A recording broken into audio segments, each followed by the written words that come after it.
Hello. Today is, let me just double check that. I believe it's the 17th of April 2022. I got same kind of setup today. Just the phone. Now I have a stick, so it's easy to hold. And right now I'm in Hobart.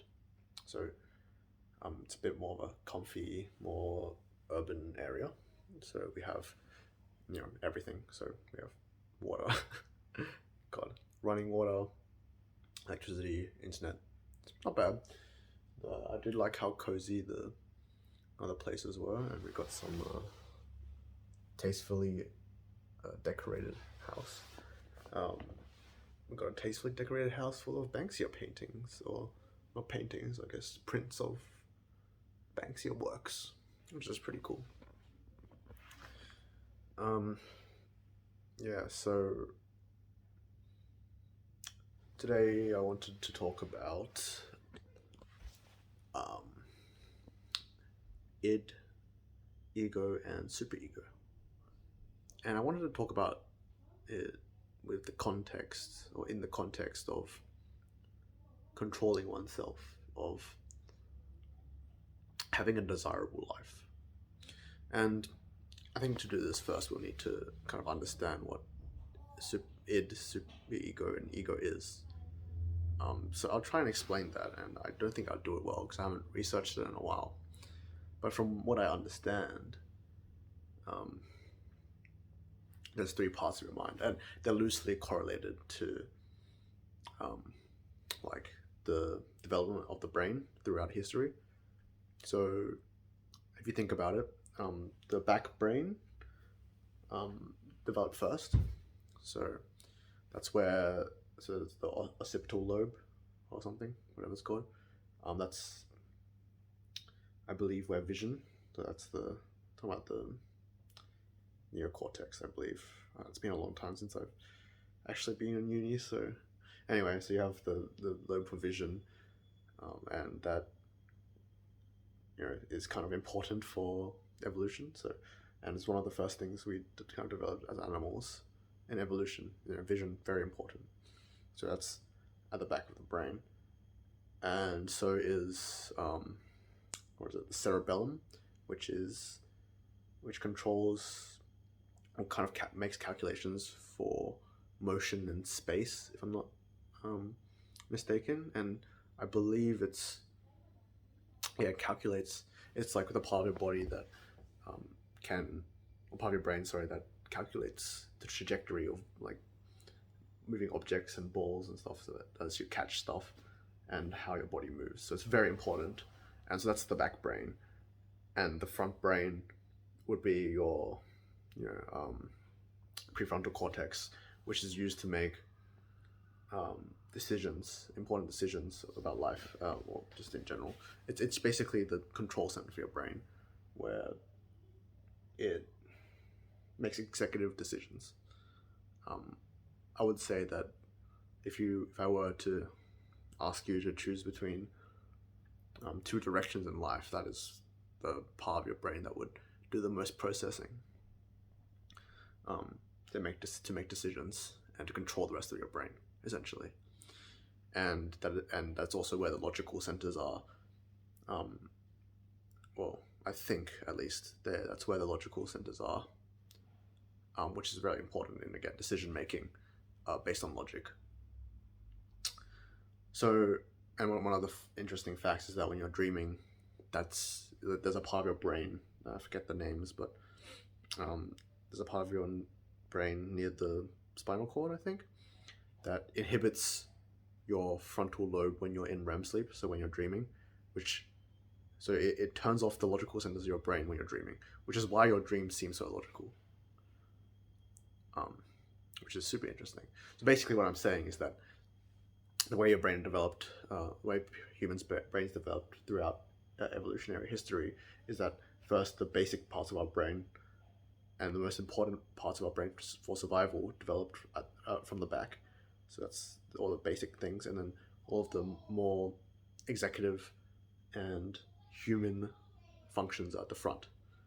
And so that's loosely correlated to the ego, id, and superego. So your id, I would say, rests in the back of your mind. So it's usually referred to as a monkey brain, the monkey brain, or your monkey brain. That's the part of your brain that wants food, water, shelter, and sex. It the it is the part of your brain that craves sugar, for example, because sugar has a high calorie density, and high calorie density, that's good for survival, right? Well, not in today's world. So that's where that's where that's where the superego comes in. But I'll talk about that later.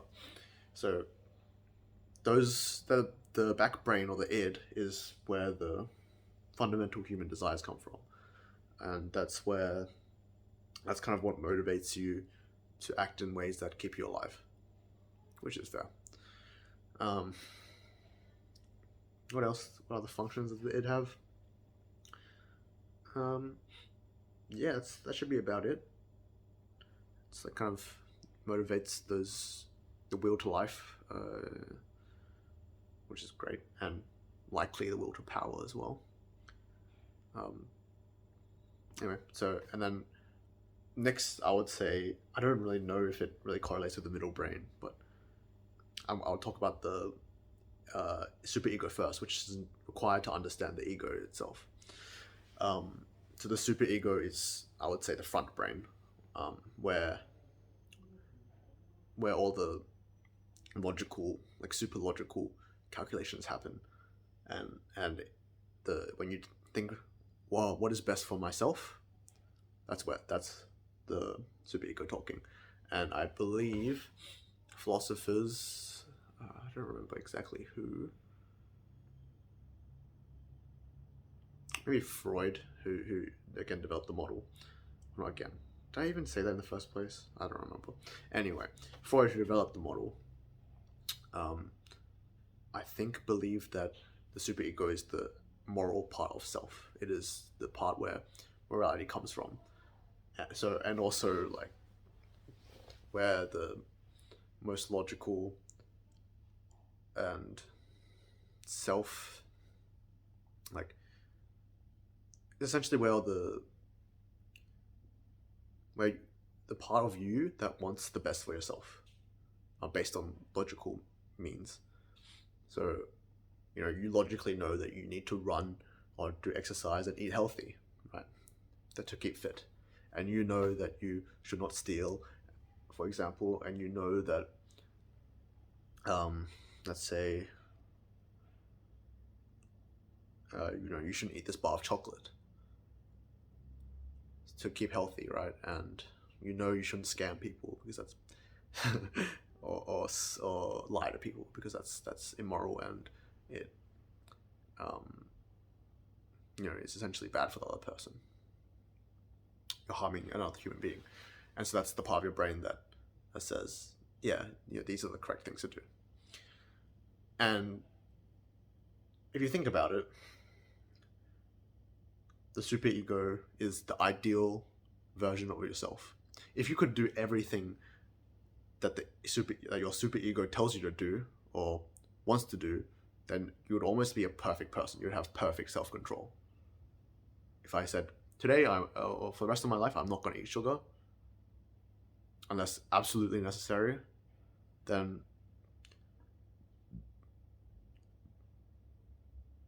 and if I could just perfectly pull that off, then that would make me an amazing person. I'd have amazing willpower. But obviously that doesn't happen, right? Often what happens is we tell ourselves, "Oh, I'm not going to eat sugar for a bit," and then you end up seeing like some warriors, as I saw today, and you tell yourself, "Oh my god, I want that." And so what part of the brain is that? That's the id, right? Because it's a calorie dense. It's a sweet, calorie dense food. And so what happens in your brain at that when there's a contradiction between the superego and the id? Well, it needs to fight, right? And so that's the function of your ego, right? So the id and the superego have these pretty much opposite views. And so the ego needs to mediate between the two. That's its function. So that's where, if you actually like pay attention to your thoughts when you have this decision, you'll see that you have this back and forth between these two options. Oh, I shouldn't have these Oreos because it makes me fat and it's really unhealthy. It makes me inflamed and whatnot. And it is like, but it would taste good. It's fine if I just, it would just like, it tastes good. And so the ego would rationalize one or the other. So it'd be like, oh, it's fine to have a little bit of Oreos today. I just want to have it tomorrow. Or, I'll reward myself for myself today. I didn't eat any carbs for dinner. So I was like, oh, my ego would be like, oh, you didn't eat any carbs for dinner, so you can have a little bit of Oreos for tonight to reward yourself. And so you can see how the ego kind of serves one or the other. It will basically fight. It will. It's like the kind of a war zone where the two fight. In a sense, right? And one part of my brain would be telling me, yeah, you should eat it, reward yourself. I'll probably be like, no, it's really unhealthy, it'll be bad for you in the future, right? So that's where the ego is. And another function of the ego is that ego also means I in Latin, if I'm not mistaken, and that's what it is. The ego is, I think, according to Darren Allen, though I haven't read enough of him. The ego is the part of, at least according to him. I'm not sure if anyone else has said that, or if he's merely quoting someone, but where I read it is from him. He said the ego is the part of your brain that calls itself I. But here's the problem with that. That's not you. Your ego is not you, because I think we discussed identity a bit ago, but essentially it's kind of fallacious to assume that you are even have an identity that's more than just a bundle of properties. And if you look at Eastern philosophy, so monism, that means that everything is just one thing. Like, again, our brains serve to divide and categorize stuff in the world, but there's really, in reality, that is not really necessary. In reality, everything is just one thing without your brain categorizing things. Everything you feel like. That's why a cliche with Eastern philosophy is like, you feel one with the universe, because that's true. That's the whole point, is that you stop categorizing things.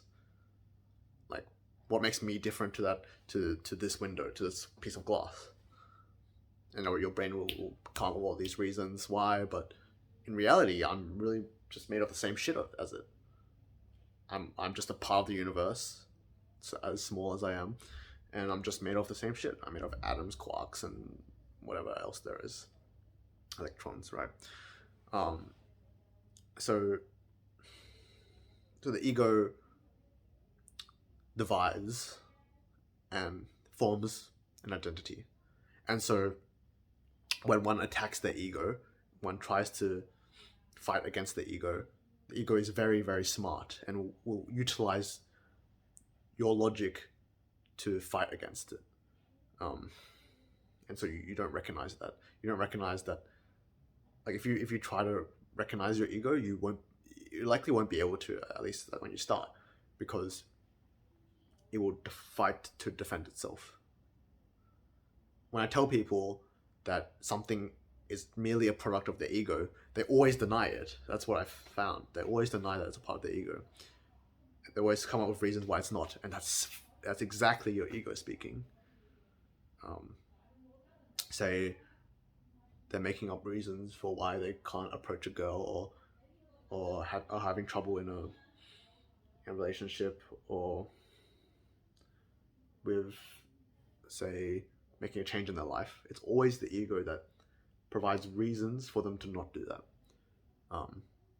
The ego would say, if I wanted to talk to more people or be more outgoing at uni, my ego would tell me, you don't need to do that. You have friends. You have good friends. You don't need to do that. And so it resists change, right? And so the important thing to realize is that there is no you. There's no thing you, or I. There is merely there's merely your conscious experience of the world. That's all you have, really. That's all you really have access to. And again, the ego just divides. And if you kind of remove the ego, you realize that you're actually just the same as everything else in the world. And that's very, very frightening to the ego and to you. Or to your ego, at least. Actually, not to you, because who knows? You are your ego, right? So yeah, we don't want to admit that we're not important, or that we don't have impact and stuff like that, because that's where the ego comes from, and that's where the saying, "Oh, he's got a big ego," comes from.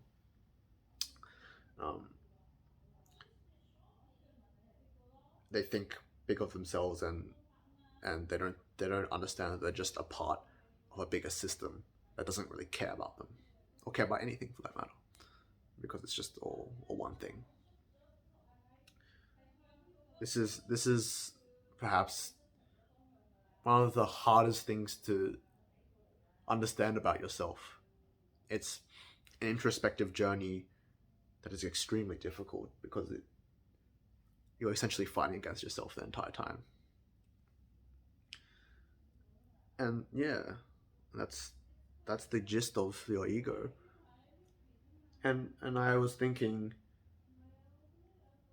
I believe if you are fully able to understand this concept, and I don't claim to do so, if you were able to to always categorize your thoughts, and again, this is a bit paradoxical, if you're always able to understand which thoughts are a part of your ego, though your ego is the thing that thinks, if you're able to identify your egoic thoughts, then you're also able to better understand how your brain works, and so you're able to also steer your life in a way that follows your perfect self, which is your ego, your superego. Sorry, it's your perfect concept. It's your conception of the perfect self, and you can become technically perfect if you kill your ego, which is what the idea of ego death is, I believe. So if we were able to perfectly follow our superegos, then we'd be the perfect people in our views. That's more than enough to be perfect, but that's extremely difficult, because first you have to kill the ego, or at least tame it, if not killing it. If you kill the ego, you just become one. You kind of cease being a human, and you become one with the universe. And that's what people who, I believe, take, is it hallucinogens, that experience ego death, they experience being one with the universe. And that's also what I believe Buddhism achieves. That's nirvana. But being human, you don't really want to do that, because that in many ways denies humanity, according to Nietzsche. So it's like, what are we supposed to do? Maybe it's not that we are trying to kill the ego, but more trying to tame it, so that it's more capable of fulfilling the demands of the superego. Because if we kill the ego again, you just kind of cease being human. But if we're able, if you kill the ego again, I think if you kill the ego, you won't be able to get to the perfect, your conception of the perfect moral self, being the image of the superego. So you need to keep the ego around. But how do you tame it? And I think if you're able to point out which thoughts are egoic, say which thoughts are trying to sway you from the superego, trying to sway you towards the desires of the id, then you'll be able to become your perfect self. And that's what I've been thinking about, and I genuinely think having awareness of what is your thoughts of your ego would be like, you can just kind of look at it and be like, wait, that's my ego speaking. I'm just not gonna listen to it, or something like that.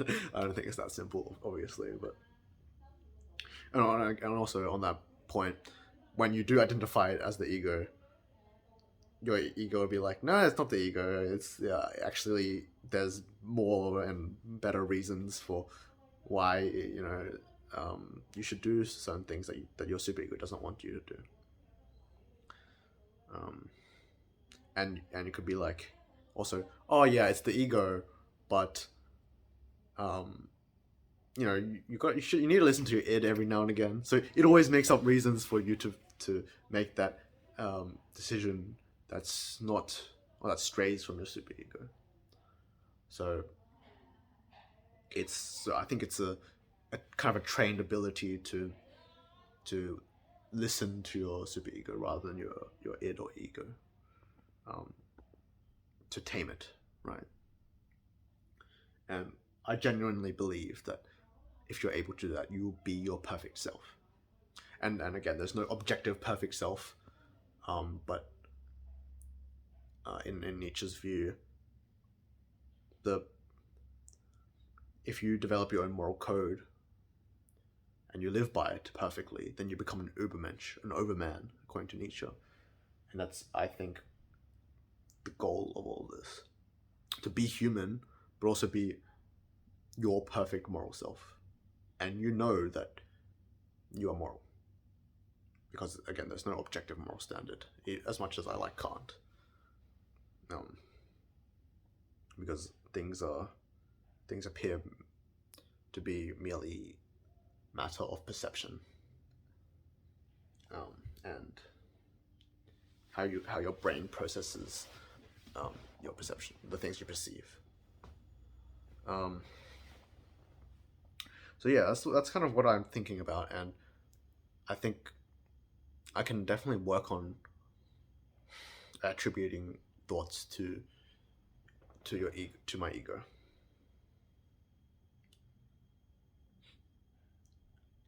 And if you're able to do that, you're able to think, but also still be human. Like I think I mentioned earlier in one of the earlier vlogs that I don't like Buddhism because it denies humanity. But in this way, if you're still having thoughts, or you're still engaging with your thoughts, you're using it to become an übermensch. You're using it, and that is the theory that I did talk about. That's all coming together. That's the theory I was talking about earlier, in my earlier vlog, that you feel most conscious, most alive, when, not necessarily when you're just being conscious of your senses, but when you're having thoughts or engaging with thoughts that have utility. And I always struggled with what that utility actually means. Like, what use will those thoughts have? And if you say that those thoughts, the thoughts that are useful are the thoughts that get you closer to the superego, to your superego's view of the übermensch, of the perfect self. So the thoughts that are useful and that make you feel most conscious are perhaps the ones that get you one step closer to becoming an übermensch.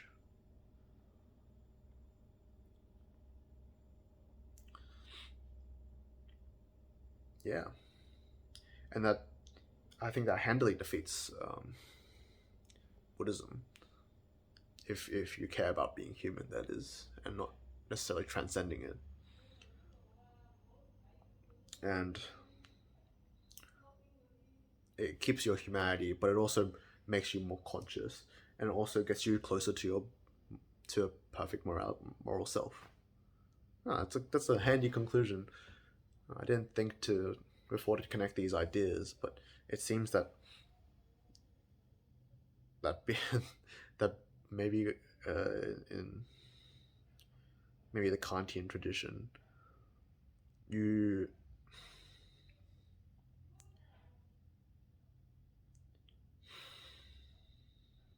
your best self is when you are at your most moral, and you should choose to become the most moral you can. Because that's what living the good life is, according to him. And I think that's true, but I also really like Nietzsche and say that you should follow your own moral standards, and not the ones of a sheep or the ones of society. So if you're able to reduce, if you're able to, I think mindfulness has a very important is very important in all of this, because the first step to doing any of this is to being completely aware of your own thoughts, and that's what Buddhism and mindfulness is all about, rather than having no thoughts. I might have misspoken a couple of times, but to be completely aware of your thoughts is very important to determining what is egoic and what is superegoic. So you let me put it like this. If you're immersed in your own thoughts, you are immersed in, say, a movie. Like, you're just watching the movie, you're like completely inside it. And if you ever do this in a cinema, you can zone out from that and zone back into your normal or your resting sensory state, and then you're suddenly aware that you're in a dark movie cinema, sat next to hundreds of people, watching a image projected from a screen with an image projected from a projector behind you, with like a million speakers around you. And so you can kind of zone out of that, and you can kind of see things for what they are. And so you can do the same thing with your thoughts. That's what mindfulness teaches, that you can kind of disconnect from the cinema that is in your mind, and you can kind of watch what your mind is doing, just like as you can watch what the cinema is doing to make that image. You can watch what your mind is doing instead of immersing yourself in the thoughts. And if you're able to do that, I believe you can have a better grasp on your ego, and so you can become your true perfect self, which also makes you connected to your life, and not feel disconnected and feel alive. And that, I guess that brings up the problem that if you believe that your perfect self is just someone who lives in their thoughts, then you'd be awfully wrong, in my opinion. And so how can we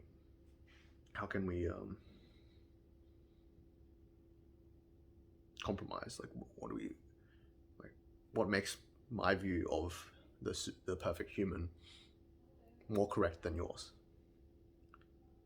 And I think because this video is approaching 30 minutes, I think I'll leave that for tomorrow, and I'll have a big think about that tomorrow, and hopefully I'll come back with something good.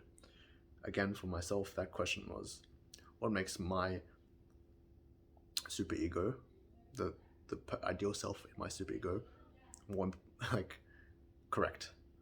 And I suspect it has something to do with skepticism and thinking for yourself.